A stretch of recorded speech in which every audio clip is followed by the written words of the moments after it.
Hello guys, welcome back to another video. तो guys Tata power की financial year 2023 की first quarterly result out हो चुकी है।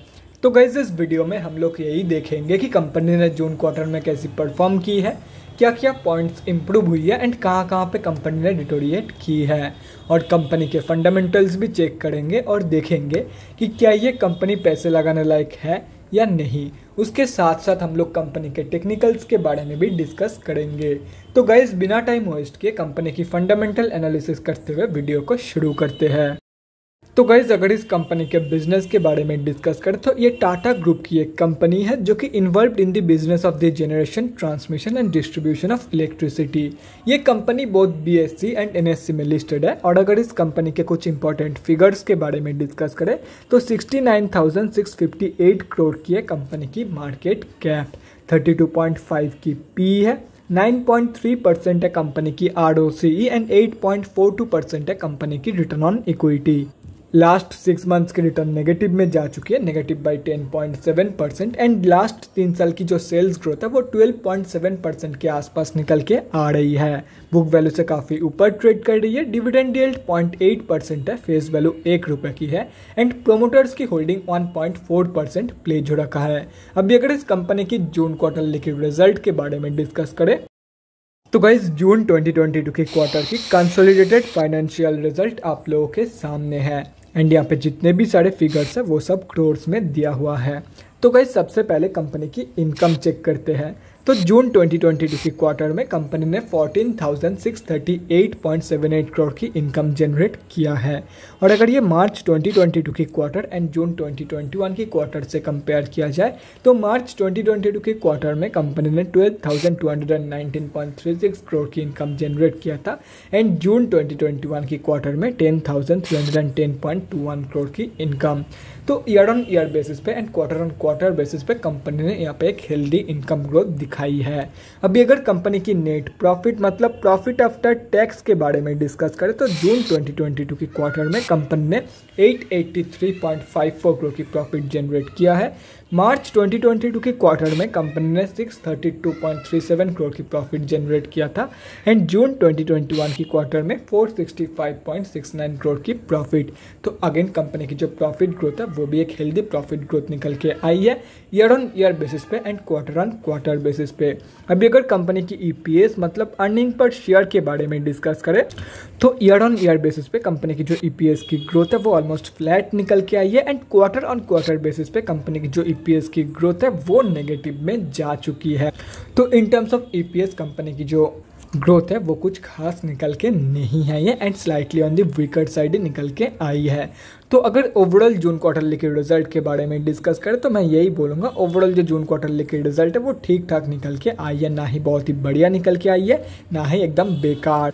अभी अगर कंपनी की बैलेंस शीट की हेल्थ के बारे में डिस्कस करें, फाइनेंशियल ईयर 2022 में कंपनी की रिजर्व के साथ साथ डेट भी इंक्रीज हुई है, लेकिन अगर देखा जाए तो डेट ज़्यादा इंक्रीज हुई है कंपेयर टू कंपनी की रिजर्व, मतलब बैलेंस शीट की हेल्थ जो है वो डिटोरिएट हुई है इन फाइनेंशियल ईयर 2022। एंड अगर ओवरऑल देखा जाए तो रिजर्व के कंपैरिजन में काफ़ी ज़्यादा डेट मौजूद है कंपनी के पास, तो ओवरऑल जो बैलेंस शीट की हेल्थ है वो एकदम बेकार है। अभी अगर कंपनी के कैश फ्लोज के बारे में डिस्कस करें तो कैश फ्लोज की जो कंडीशन है वो भी डिटोरिएट हुई है इन FY 2022। फाइनेंशियल ईयर 2021 में कंपनी के पास पॉजिटिव 1736 करोड़ की कैश फ्लोज मौजूद थी जो कि अभी डिटोरिएट होकर नेगेटिव में जा चुकी है एंड अभी कंपनी के पास नेगेटिव 741 करोड़ की कैश फ्लोज मौजूद है।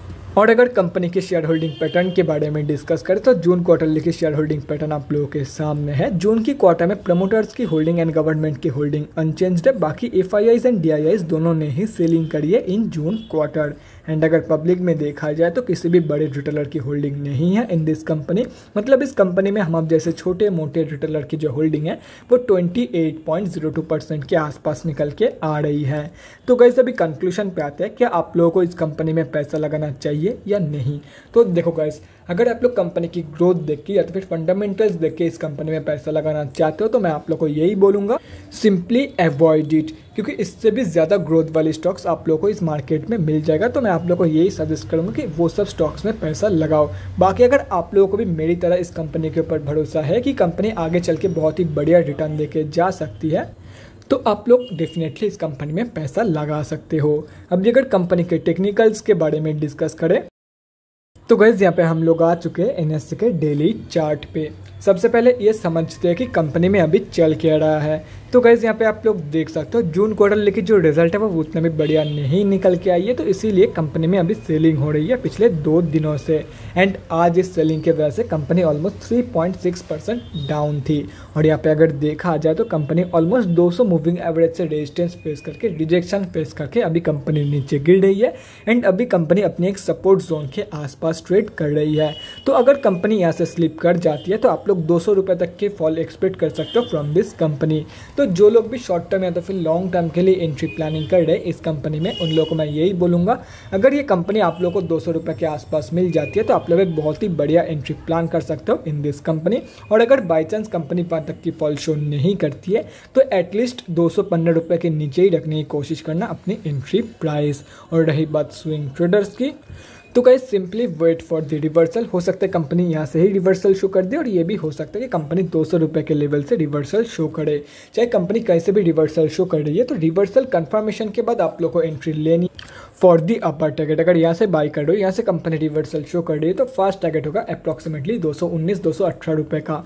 एंड अगर यहाँ से कंपनी रिवर्सल शो कर रही है तो फर्स्ट टारगेट आप लोगों का होगा 251 रुपीज़ का। एंड सेकंड टारगेट होगा 294.55 रुपीज़ का, जो कि ऑलमोस्ट 52 एक हाई के आसपास की लेवल निकल के आ रही है। तो guys that's it for this video. अगले वीडियो में मिलते हैं गाइज। Thanks for watching. और गाइज अगर आप लोगों के मन में कोई भी डाउट या क्वेरी रहती है स्टॉक मार्केट या किसी भी स्टॉक से रिलेटेड, तो कमेंट सेक्शन में कमेंट करके मुझसे पूछ सकते हो, या तो फिर मेरे इंस्टाग्राम का लिंक आप लोगों को डिस्क्रिप्शन बॉक्स में मिल जाएगा, जाके वहाँ पर ही मुझे डीएम कर सकते हो for an one on one conversation. Thanks again for watching guys. Bye guys and definitely guys stay safe.